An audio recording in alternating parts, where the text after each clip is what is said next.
Wonder Murmur, where whispers weave the heart. Hello, little hearts. A new whisper begins. The morning sun cast a long shadow over the green rolling fields.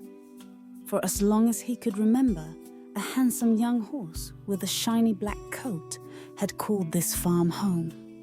He lived in a cozy stall with his mother, Dutch airs, and the kind and gentle man who owned them, Farmer Gray. He was a well-loved horse, treated with kindness and care, and he knew only the warmth of a good home. One day, his peaceful life changed forever.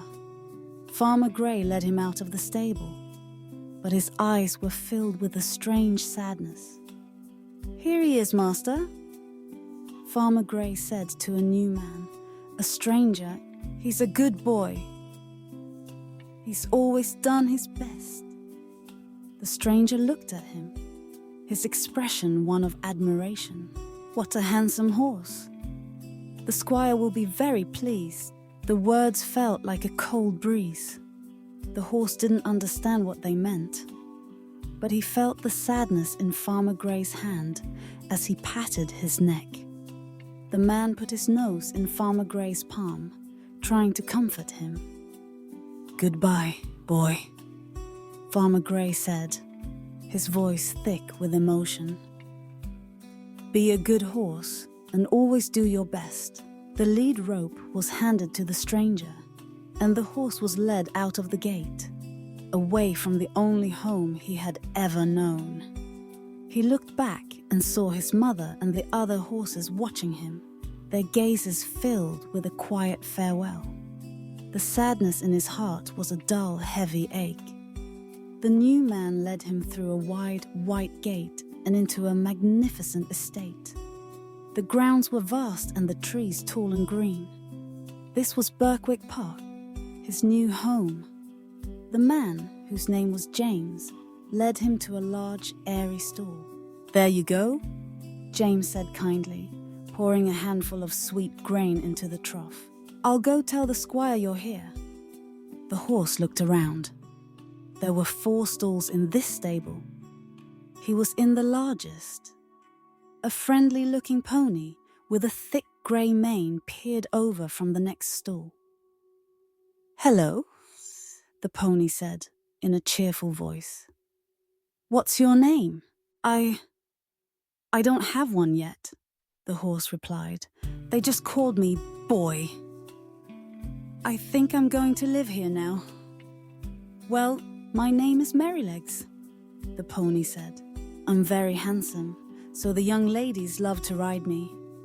I hope you're a nice horse. I don't like living next door to anyone who bites." He glanced at the stall on his other side, where a chestnut mare stood, with her back to them. The mare had a long, graceful neck, and she turned with a hostile look. "So you're the one who took my stall," she snapped. "How dare you put a lady out of her home?" "Excuse me," the horse said politely, "but I had no choice in the matter. The man who brought me here put me in this stall." Merrylegs whispered to him, "Don't worry about her, that's Ginger. She has a bad habit of biting, and the young ladies were becoming afraid to visit me. They won't have to worry about you though, will they?" "Oh no," the horse answered. "The only things I bite are grass, hay and grain." "Ginger says no one was ever nice to her before she came here," Merrylegs said quietly. "John and James hope she'll be better tempered now that she's here." The next morning, the stable doors opened, and a man with kind eyes and a calm manner came into the stable. This was John Manley, the head coachman. He was a master of his craft, and his hands moved over the horse's body with a gentle authority. He groomed his dark coat until it gleamed like polished marble. John was almost finished when the squire, the owner of the estate, arrived. "Hello, John," the squire said. "I wanted to try out my new horse this morning, but I'm too busy." Would you ride him for me and let me know how he goes?" "Of course, sir," John replied. John brought out a saddle and placed it on the horse's back. The horse flinched. The saddle pinched his shoulders.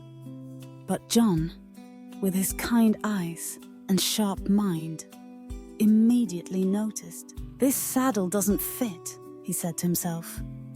He took it away and returned with a different one which fit perfectly. John was an excellent rider, and the horse was happy to do exactly what he asked. They walked, they trotted, and then they galloped, their movements a perfect graceful dance. They were riding back toward the stable when they passed the squire, who was walking with his wife. "How was your ride, John?" the squire asked. "Very good, sir," John said, a pleased tone in his voice. "He has been well treated and is perfectly trained."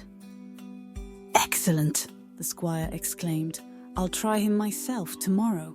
The next day the squire took his turn. He was as good a rider as John, and their ride was a pleasant one. When they passed the house, the squire's wife came out. "How do you like him?" she asked, her eyes full of curiosity.